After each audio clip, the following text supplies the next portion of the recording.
လုံးဒီညကအရာအရေးကြီးတယ်ပွဲဆိုတော့အားလုံးအားပေးမှဖြစ်မယ်ဒီနေ့ပွဲနိုင်မှဖြစ်မယ်နိုင်ကိုနိုင်ရမည် Manchester is the best အားလုံးကိုကျေးဇူးများတင်ပါတယ်ကြိုင်အားလုံးပဲမင်္ဂလာပါ Red King Reaction မှာအားလုံးကိုကြိုဆိုပါတယ်ဒီနေ့ည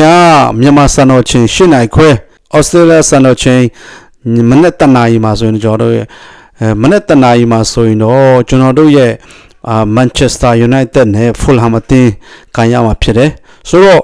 ဒီမနေ့မှာကျွန်တော်တို့ Manchester United ရဲ့အနောက်ကိုအမြဲတမ်းလိုက်နေတဲ့ Chelsea နဲ့ Liverpool ကနိုင်ထားတယ်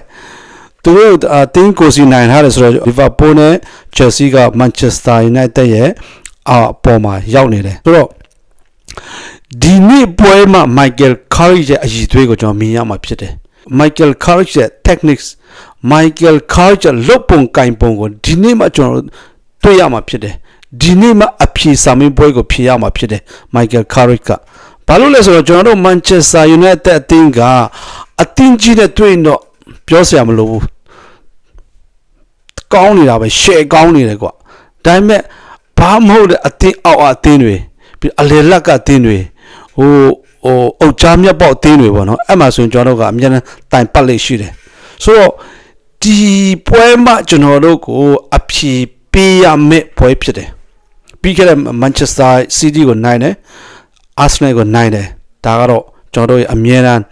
အသင်းကြီးကိုနိုင်ထားရှိတယ်ကျွန်တော်အသင်းကြီးတွေကိုအမြဲတမ်းနိုင်ထားလေ့ရှိတယ် Manchester United ရဲ့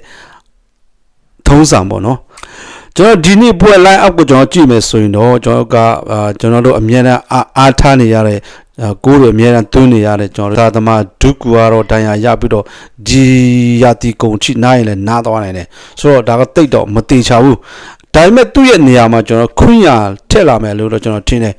ဘာဖြစ်လို့ဆိုရင် तू ကကျွန်တော်တို့ရဲ့ဒုက္ခနေရာမှာခွင့်ရပါလာလို့ရှိရင်တော့ကျွန်တော်တို့ကတိုက်စစ်ကပို့ပြီးအားတာမယ်ပြီးတော့ကိုရဖို့လည်းကျွန်တော်တို့ကအမြတ်ချမ်းတွေလည်းအများကြီးရှိလာတယ်တခုရှိတာကကျွန်တော်နောက်သားမှာနည်းနည်းလေးပြီးတော့ခန်းစစ်ပိုင်းမှာကျွန်တော်တို့အားပြန်ဖြည့်တဲ့အချိန်မှာတော့နည်းနည်းအားနေနိုင်တယ်ဘာလို့လဲဆိုတော့ပြီးခဲ့တဲ့နောက်ပွဲမှာဆိုဒီဘက်ကအာမတ်နဲ့ဒုကူနဲ့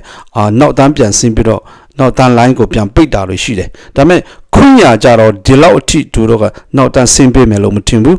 အလေထိကျွန်တော်ဘောလုံးဆွဲယူမယ်ပြီးတော့သူဆိုင်ဘေးရနဲ့ဘောလုံးတွေပြေးထွက်မယ်လူတွေဆွဲခေါ်မယ်ပြီးနေရာလွတ်တွေဒီဘက်နေရာလွတ်ရှိတာနဲ့crossing ဒါပေမဲ့သူကြုံလို့သူကအဝိကစ်တွေပါတွေနဲ့သူလှုပ်ပြီးတော့ကိုယ်တွေတွင်းနိုင်မဲ့အခြေအနေမှာရောက်တယ်ဆိုတော့ဒီနေ့ပွဲမှာကျွန်တော်တို့Manchester United ကပိုပြီးတက်စစ်ပိုပြီးအားတာမယ်ကိုတွင်းနိုင်ဖို့အလားတအားများနေတဲ့အခြေအနေမှာဖြစ်တယ်ဆိုတော့ဒီညမှာကျွန်တော်တို့ပြီးခဲ့တဲ့နှစ်ပွဲတဲ့ဒီညကပို့ပြီးတော့အားပေးကြရအောင် Manchester ပရိသတ်မြအားလုံးဒီညကအရာအရေးကြီးတယ်ပွဲဆိုတော့အားလုံးအားပေးမှဖြစ်မယ်ဒီနေ့ပွဲနိုင်မှဖြစ်မယ်နိုင်ကိုနိုင်ရမည်Manchester is the best